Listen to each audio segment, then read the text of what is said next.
sel merupakan bagian terkecil dari makhluk hidup. Tetapi, sel masih memiliki bagian-bagian kecil lain yang menyusunnya.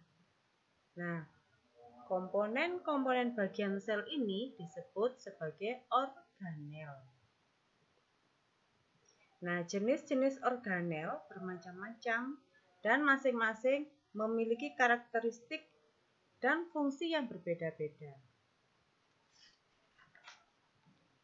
Berikut bagian-bagian dari sel. Yang pertama yaitu inti sel. Inti sel atau disebut nukleus merupakan komponen utama dari sel yang fungsinya mengatur aktivitas sel, di mana di dalam nukleus ini terdapat kromosom yang berisi DNA untuk mengatur sintesis protein.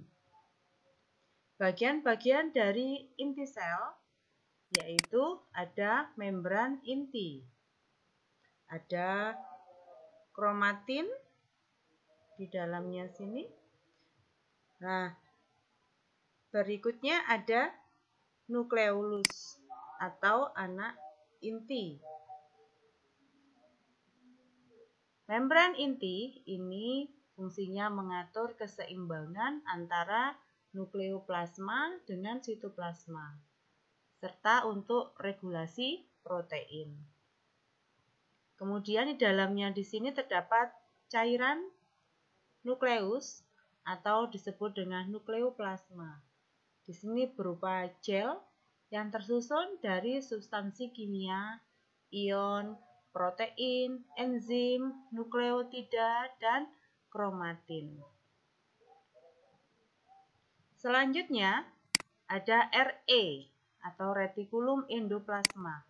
Ada dua macam retikulum endoplasma. Yang pertama ada halus, yang kedua RE kasar. Perbedaannya di mana? Kalau RE halus di sini tidak ditempeli oleh ribosom.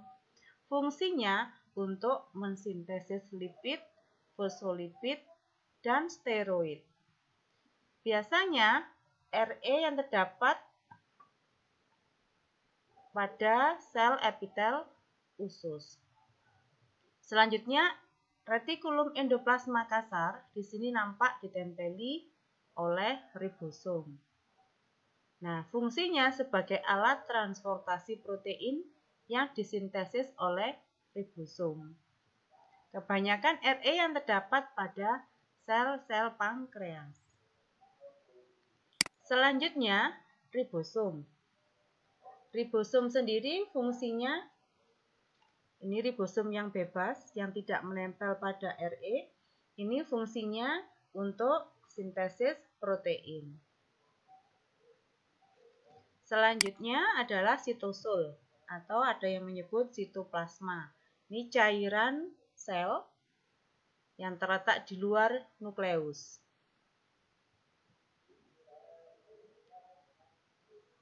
Selanjutnya, sitoplasma ini berfungsi sebagai tempat berlangsungnya beberapa reaksi kimia sel dan tempat terapuhnya beberapa organel-organel sel. Selanjutnya yaitu mitokondria. Mitokondria ini terlindung oleh membran ganda. Ada dua lapis membran berlekuk-lekuknya ini disebut dengan krista. Mitokondria terdapat pada semua sel eukariotik. Fungsinya the power of host, karena merupakan tempat berlangsungnya respirasi aerob sel. Selanjutnya adalah aparatus Golgi, atau ada yang menyebut badan Golgi. Badan Golgi ini seperti kantong-kantong pipih yang dibatasi oleh membran. Fungsi badan Golgi pertama bisa membentuk membran sel. Nah, seperti ini kalau sudah keluar, membentuk membran sel, memperluas permukaan sel, kemudian membentuk kantong vesikular, khususnya pada kelenjar, sel-sel kelenjar untuk sekresi, kemudian membentuk akrosom pada spermatozoa, kuning telur pada sel telur, kemudian juga membentuk lisosom. Kemudian tempat pembentukan zat-zat sekresi. Sekresinya bisa dalam bentuk polisakarida, protein, dan menyekresikan keluar sel. Selanjutnya ada lisosom. Lisosom dibentuk oleh badan Golgi. Ini lisosom, ini juga lisosom dibentuk oleh badan Golgi. Fungsinya untuk melakukan pencernaan intraseluler. Ada lagi sebagai autolisis, yaitu menghancurkan diri sendiri dengan cara membebaskan semua isi lisosom dalam sel. Misalnya saat terjadi menghilangnya ekor pada berudu saat katak melakukan metamorfosis. Yang berikutnya autofagi. Autofagi yaitu menyingkirkan struktur-struktur yang tidak dikehendaki dalam sel. Misalnya dalam sel ada struktur yang tidak dikehendaki yang sudah rusak, maka difagosit. Selanjutnya sebagai eksositosis, yaitu pembebasan enzim keluar sel. Selanjutnya ini sekretnya hasil eksositosis dari lisosom. Berikut adalah sentriol. Ada sepasang sentriol, dan di dekatnya ini ada matriks sentrosom. Di mana sentriol ini hanya dimiliki oleh sel hewan saja. Saat sel membelah, maka nanti sentriol ini akan melakukan replikasi dan menghasilkan benang-benang spindle untuk melekatnya kromosom. Selanjutnya adalah sitoskeleton. Sitoskeleton atau rangka sel ini ada beberapa, yaitu mikrotubulus, ada lagi filamen intermediate, dan ada juga nanti itu yang namanya mikrofilamen. Mikrotubulus ini fungsinya membentuk sel supaya bentuknya tetap, kemudian bisa membentuk flagel, membentuk silia dan sentriol.